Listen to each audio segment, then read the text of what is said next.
এই জন্য অনুসরণ অনুকরণ করতে খুব সাবধান।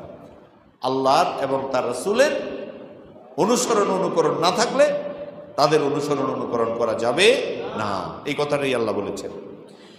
কুল আতিউল্লাহ ওয়ার রাসূল, হে রাসূল আপনি বলে দেন তোমরা আল্লাহ এবং তার রাসূলের অনুসরণ অনুকরণ করো, ইতাআত করো।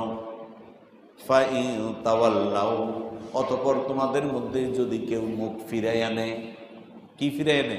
মুখ ফিরায় আনে, অর্থাৎ আল্লাহ এবং তার রাসূলের অনুসরণ অনুকরণ থেকে দূরে থাকে।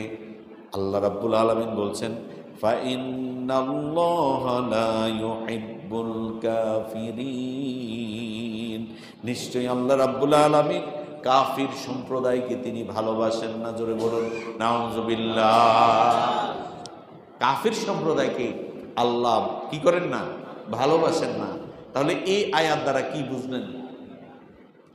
যারা আল্লাহ পাকের অনুসরণ এবং অনুকরণ থেকে দূরে থাকবে তাদেরকে আল্লাহ কি বলেছেন?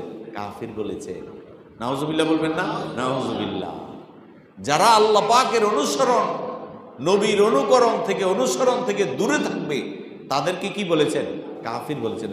আপনি তাফসির ইবনে কাসির খুলে দেখেন, ওখানে তাফসির ইবনে কাসিরের মধ্যে আসছে যে এটা হচ্ছে কাফিরদের নমুনা।